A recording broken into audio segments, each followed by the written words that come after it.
we sent this Tundra to boot camp basically. Cut all of the soft stuff off of it, everything that shouldn't be on it, got it into lean, mean fighting shape. We're excited for the big travel journey that they have. It's way different from what we've done in the past and any of the other four-wheel camper dealers or four-wheel campers themselves. So we're excited to see what it looks like, how it performs, and we're pumped that Chase and Amy trusted us to go with this combo because it is the right combo. With Tight Loops well on their way to California, we had some explaining to do with our four-wheel camper selection. We have a new Tundra platform, a new Norweld tray, so we figured why not try something new with the camper? And that's exactly what we did. All right, so we're in the MLO showroom here, and we've got some of our previous builds up here on the wall. Yeah. And we were talking about the cab over gap. We decided to opt for the mid-size fleet model camper, as you see here, which would normally go on a Toyota Tacoma or a mid-size truck, but we plopped it on this Tundra for a tighter fit, right, Pete? Yeah, this is something we've been scheming about for a while, something that we've wanted to do. We haven't seen it done before, just for a much tighter, possibly more cohesive, aerodynamic, and proportional kind of look. Yeah. We have a fleet here, which you can see has a nice tight cab over gap. This is our MLO Tacoma that we built a number of years ago. We ran a Norweld on, we ran a Flatbed Four Wheel Camper as well. That's currently out with Travis Burke, full-time use out there. Let's go talk about it a little bit more down here. Check it out.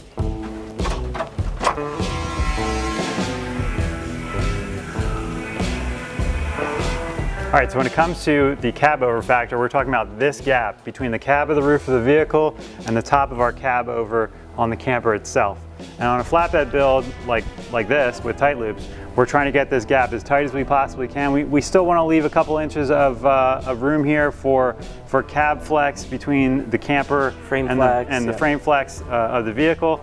You know, center of gravity are all going to be as tight as possible so we can keep, you know, the overall footprint and size of the vehicle more compact. Yeah. Maybe. Basically, the headboard height of our flatbed is just a little bit lower than what would be the cab over height on a fleet model. If you have a fleet model flatbed versus a Hawk model flatbed, from the bed of the floor to the top of your cab over is going to be about like a 5 or 6 inch difference. So overall, you're basically getting a lower profile when you're moving down the trail, but you can still pop up to the same height. Yep. You're getting a little bit of a narrower camper, but you're getting kind of a little bit of tray protection for the camper.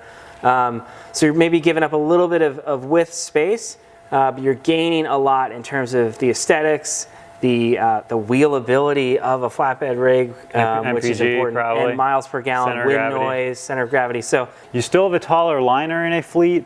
So a fleet is going to have the same overall height in the interior, but you're going to have a taller liner portion and a shorter hardwall. In a Hawk, you're going to have a taller hardwall and a shorter liner to get that overall combined height. So, you know, those are important factors that you keep in mind.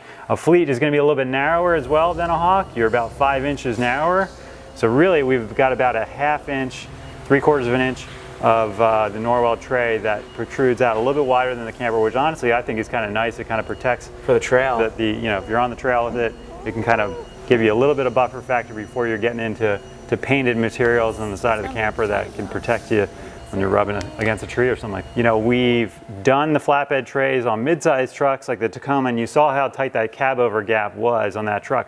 But those trays did not have a pull-out rear drawer from Norweld. When we compare this combo even to the Bound for Nowhere build, which has a Tundra with a flatbed Hawk and it has a tighter cab over gap, that tray also does not have a pull-out rear drawer. So we're actually able to raise the tray up, gain the drawer and the storage space, have a lower camper, get the overall footprint and size and height to be the same, but we get that pull-out rear drawer, we get that under bed water tank, and key features of the Norweld trays that everybody really wants from a storage capacity standpoint, right, Pete? There's a lot of advantages to why we decided that this would be something worth trying, and we're really excited about how it came together on the Tight Loops truck. Yeah. So after our install in Sacramento, we headed back to Montana where we switched over all the van stuff to the truck, got all of our items in order and packed up the camper. It was absolutely frigid, awful winter temperatures there, -degrees. So we beelined it down to California to get into some warm weather. We've been living in the truck for almost 2 weeks, and we're getting ready to head down to Mexico to really test this thing out. So we're gonna pop the top on the camper and show you guys what's inside.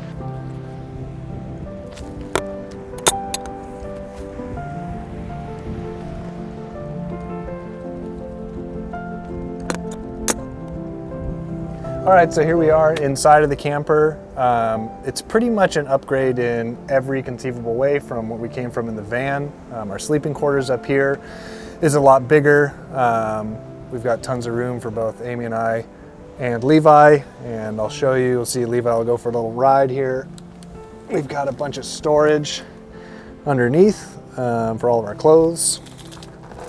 We've got a kitchen here, which in our van, we didn't have a built-in kitchenette. A lot of the Volkswagen Westfalias did, but our particular interior trim model did not. So we've got a sink with 26 gallons of fresh water if you include our hot water tank, dual burner stove, propane. We've got a fridge down here, tons of cabinet space. We've mostly been traveling through some pretty spicy weather, so we haven't really had a chance to just like settle in a spot and get to use all this sort of homey stuff to its full potential, but we're really looking forward to doing that in Baja. Down here we've got Levi's poop box. We don't have a toilet. Some of these campers could come with a cassette toilet. For humans here, we prefer to do our business outside, but we've got space for Levi to be able to use the bathroom. And then there's storage in there. Underneath this top cabinet houses our power system, which is 405 amp hours of deep cycle batteries from Dakota Lithium, and the whole thing is controlled through Red Arc's Manager 30 system. It's all controllable from this station here. We also have switches down there that control the same things, and this is accessible via Bluetooth with an app on the phone. So we have, from anywhere we are inside of the camper, we have full control over everything. It's really come in handy in all the cold weather we've been experiencing is our propane heater. We have control via thermostat over there. We have 2 propane canisters accessible from the outside that are refillable.